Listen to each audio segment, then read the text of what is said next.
All right. Ooh. 1, 2. We good? We live? We live? Why this thing look like it's gonna die on me? There we go. How y'all doing? How y'all doing? All right. I think we're good. I think I'm good. Welcome.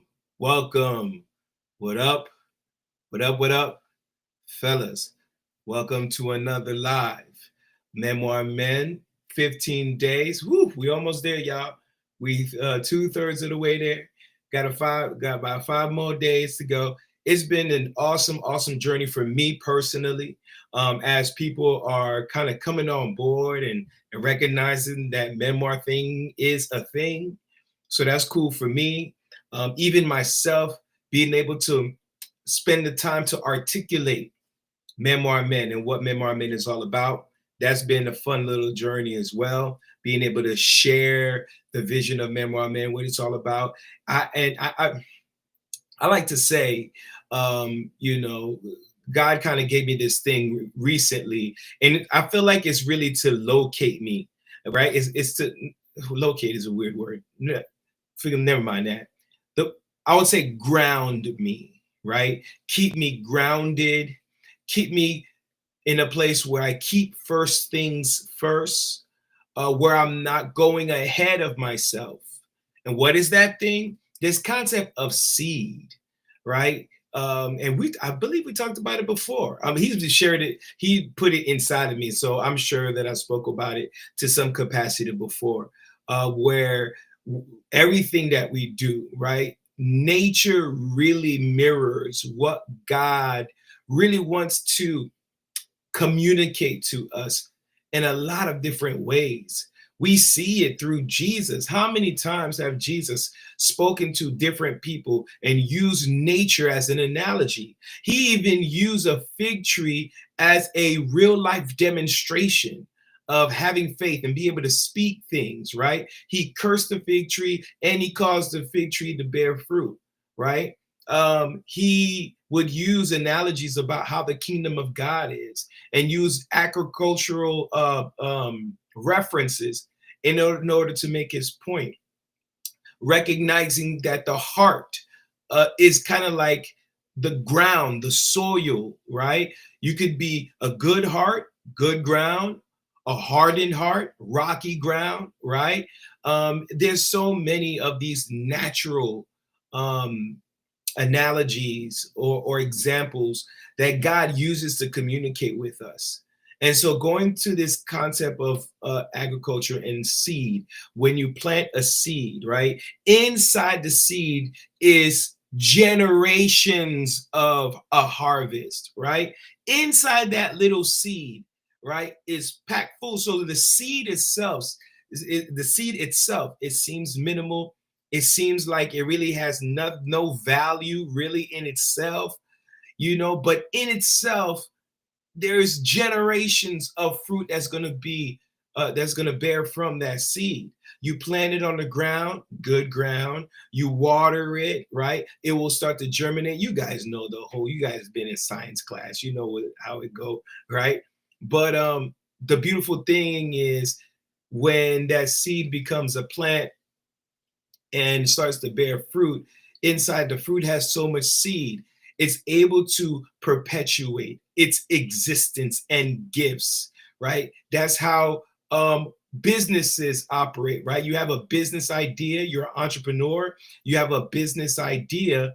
That business is going to, first, a lot of time, you want to get investors in, right? And they call that seed money, right? Seed investment, where who is the first people before you can even prove the concept is going to get involved in the project, right? Is going to financially invest in the concept, right? It's not even a proven concept, but it is that money that you use in order to build, right, that proven concept where after it's proven, it will continue to perpetuate a harvest where you be able to have a thriving business. And so, going back to my original statement, where God has given me this even Memoir Men, the 15 days of streaming, right?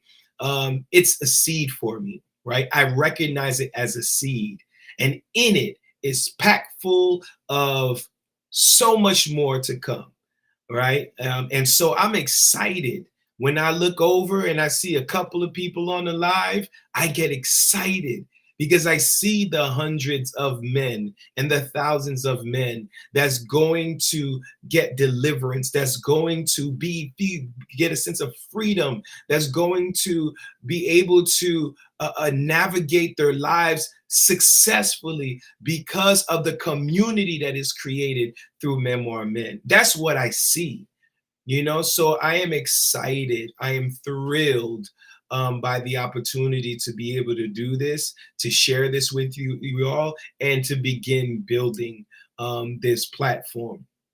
Memoir Men is in the business of gathering men together from a place of solitude, right? Where they were solitary to a place of solidarity, where we come together with one mind. Well, everybody has their own mind, their own concepts, their own gifts, but we come together in one accord, right? Less unison, more harmony, right? We got all different type of sounds, but we come together. It's a beautiful chorus that's being sung because we all come with our strengths. We all come with our vantage points, and when we come together, we all have a greater perspective because we're not just seeing in our own narrow view, but we can see it in a greater perspective because of all of the people coming together and sharing what God has given them, sharing their journey. Your journey helps me in my journey. And I'm hoping that my journey and what I share helps you and gives value to you. And that's what Memoir Men is all about: reflecting on our journey, doing some introspective work on the inside for the sake of progress. It's a beautiful thing. Today, I want to talk about a video that I saw yesterday. So I'm a big UFC fan. Watch it a lot. If I'm not watching a fight, I'm watching a reaction of the fight. If I'm not watching the reaction of the fight, I'm watching an interview of the fighters. I'm watching breakdown videos of the fights. And my wife would say I'm closer on the obsession side, but yeah, again, we all see differently. Um, Nonetheless, I was watching this interview. One of my favorite fighters, his name is Israel Adesanya, UFC fighter, middleweight. He's been a champion for a long time, undefeated for a long time in the UFC, the Ultimate Fighting Championship. And not too long ago, well, it's been a little while now, but he lost his belt. He went up a weight class to fight the champion there and lost that fight. That was his first loss. Nobody really counts it because, you know, it was out of his weight class. But then he lost a fight to his greatest nemesis that used to be in kickboxing back when he was a kickboxer. And so he lost his championship there. He came back and won his belt back for the rematch. So that's 2 losses. After that, he fought another guy, which to most people seemed like that he didn't really have it, right? Like his opponent was, because he fought his nemesis, which was a great deal. It looked like this guy was going to be cake, right? And I don't know if he took that fight lightly, but he lost that fight. So now that's 3 losses that he's had in his career. He kind of had to kind of recoup, gather himself up, and try to get his stuff together.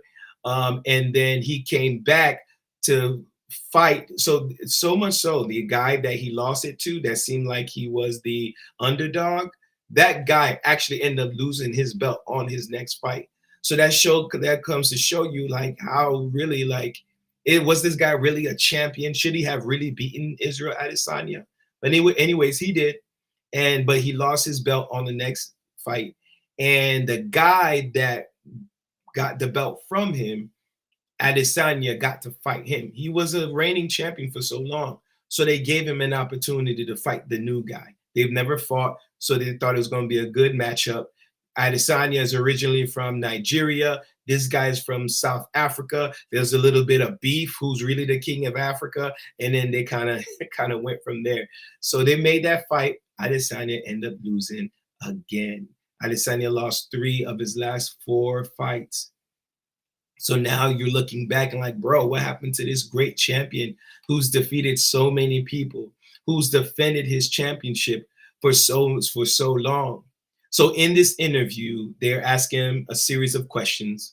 And one of the questions that they ask him is like, basically, what does this mean to you? Where are you at here in your career? He said, basically, he's pretty much in the Hall of Fame. He's won the championship, he's done it all. However, he says, I don't really need anything from the sport, but I fight because I love it. And I can fight at the highest level still. And so I want to continue to fight. And so you see that resolve, right? That I don't want to call it a surrender, but it's not like he's giving up, right? He still wants to be a champion. In fact, he said that if he does what he needs to do, the championship is just going to come around. It's going to run around the block again. And so he knows if he's diligent and kind of runs his course, that goal of being a champion has to come his way. First of all, my first point, I think that's a brilliant way to see things. So long do I get goal oriented. God will give me a vision.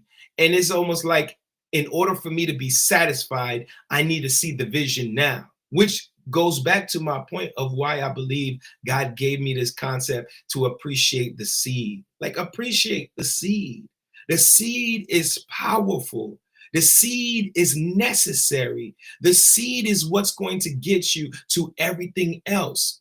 So instead of trying to create this harvest, right, by fabricating something that's not real, by not taking your time to do the work, to be diligent, to be consistent, right, then you just basically, whatever you get as a harvest or that seems like a harvest is going to wither quickly.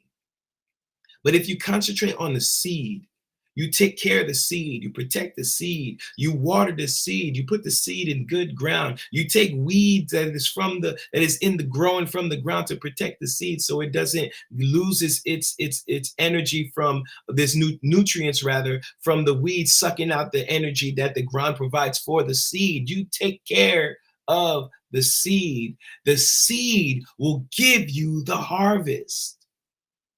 And so Adesanya believes I don't have to chase a championship. I've been there, done that, bought the t-shirt. However, I understand if I continue to do the work that I know is required and I know that I have the capability of doing, the championship will come to me. I don't have to chase it. It will come to me.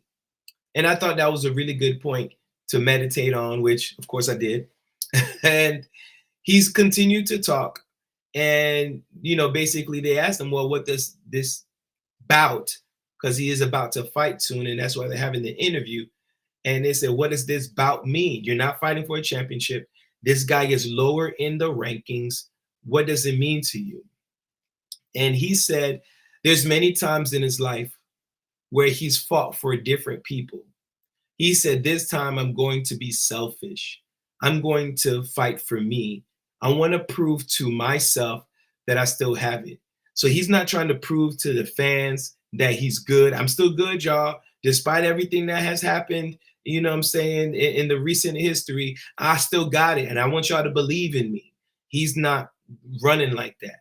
He's not doing it for his family. Look, my family, I want to feed my family. At this point in the game, he's made so much money. What I'm saying? His family at this point really doesn't need for anything. So that's not something that he's necessarily chasing either. Obviously, he wants to make the money and make more money, but he's not chasing that. He said, the reason what I'm focused on this fight is proving to myself that I still got it, that I know that I still have it, and want to prove to myself that I'm still elite and I'm still the top of this game, top of this fighting game. And so it was beautiful the way he said it. So he actually said the words, I want to prove it to me, which brought me to this topic of proving me to myself.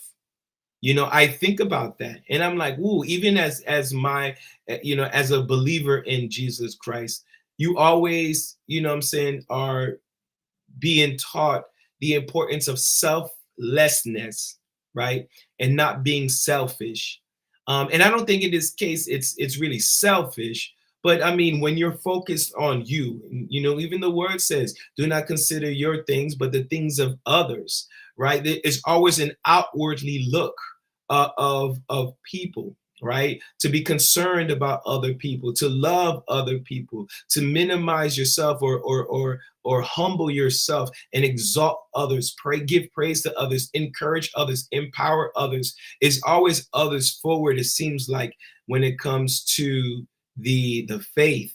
But when you do any in looking, it's always introspective work, what you need to do to change, what you need to do to, so that you can be a good witness, right? The focus of working myself is for the benefit of everybody else. And I believe that is important. And I still stand by that 100%, right? We are called to be a light of the world. That is a mandate that God has given us, that we don't hide under a bowl, Matthew 5, right? But we stand up on a hill that we can give light to everyone, right? And so if that is the case, then why does it resonate so much to me? Prove me to myself. So much so we exhaust ourselves, especially as men. We exhaust ourselves for our family. We exhaust ourselves for our relationships, right? Our business, our employment, right? We exhaust ourselves for our community, whether it's a church community or organization or otherwise. We do so much for other people. And even the idea of resting is something that has to be preached to us constantly, because a lot of times we don't take the appropriate rest necessary for us to recoup to continue doing the great work. So our health gets damaged, our body, gets damaged, all because we're so focused on using ourselves up for everyone else. In this season, as much as I want to be valuable and be an asset to my community, to my network, to my family, first and foremost, I really have to be everything that God called me to be for me. I have to love me. I have to stand me. I have to want the best for me. I have to honor me. And everything that I want to do to be the best version of myself, I have to do the work. Can I do the work? Do I believe in myself enough to do the work? Do I want to see the fruit come to pass? I think a lot of us deal with or have some level of self-sabotaging, what's the word, phenomenon, right? Or that's probably not the best word, right? But we sometimes self-sabotage simply because of, like, man, what's going to happen if I actually succeed in this? Or how about if I get too far in this and end up failing, not wanting to deal with the pain of that failure? I'm just going to sabotage myself right here so that I don't even rise up and give myself any hope. But if we give ourselves a chance,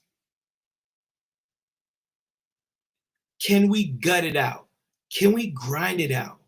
Can we demonstrate endurance? Can we push ourselves to the place of consistency?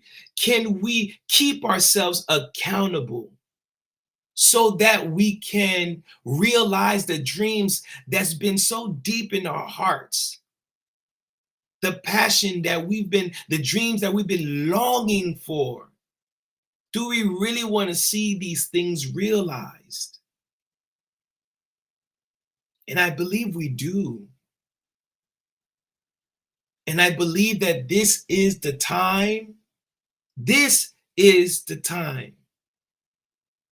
to prove it to yourself that you have the capability and the capacity to do everything that you've been dreaming of. And when I say you, it's because we're having a conversation, but I'm talking to me at the very same time. Do I love me enough to see this thing through? All the things that I see myself doing, can I actually move my feet to do those things? As much as I dream about it, think about it, I don't want it to be a pipe dream, y'all. I don't want it to be a pipe dream. I want to realize these things. But the only way I'm going to be able to do it is if I push past my fears, push past my doubts, push past the idea of past shames, past guilts, past failures, lost opportunities, and grind it out with God's grace, of course, to see this thing through. Y'all, fellas, I want to prove to myself that I'm a success. I want to prove me to me that everything that I see in my vision that I can be. I want to prove me to me that I can do the job that I see myself doing at work, whatever level of stature that I want to rise to. I see myself doing it. Can I endure the process to the point where I'm in a position and get the opportunity to do those things?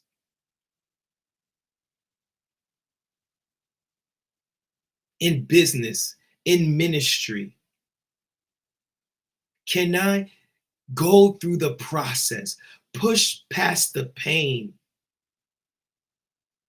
allow God to stretch me where He wants to stretch me, and remain in order to see the reality of these dreams come to pass? I'm going to prove me to me. This year, I'm going to prove me to me. I'm going to prove to me that I can lose the weight. I'm not laughing. Let me be serious. That is a very serious concern for me, by the way. But this is nothing new. But can I prove me to me? And I've seen growth and success in that area. But can I push it through and see it through? Where the body type totally changes? Or do I just want to see the scale change? Can I prove me to me that I can change my physique? Can I prove me to me that I can get the business deal? Can I prove me to me that I could bring my family into a place from check to check to a place where we never have to worry about funds again? Can I prove me to me that I can honor God in such a way where I can be attuned to his voice so clearly that at a drop of the dime, he tell me to do something, I could do it without shaking, without doubting, without hesitating? Can I prove me to me?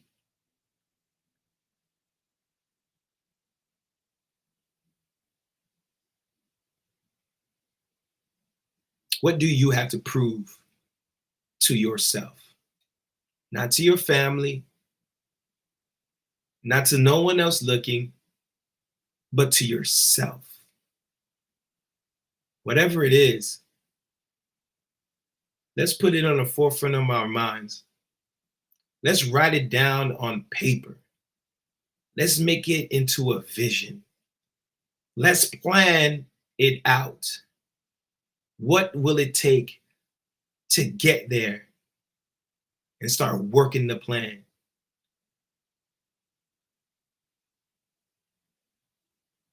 Let's do it, fellas.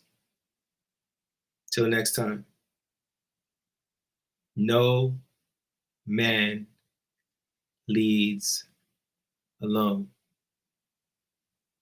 Let's remember that on this journey of proving ourselves to ourselves. Y'all be blessed.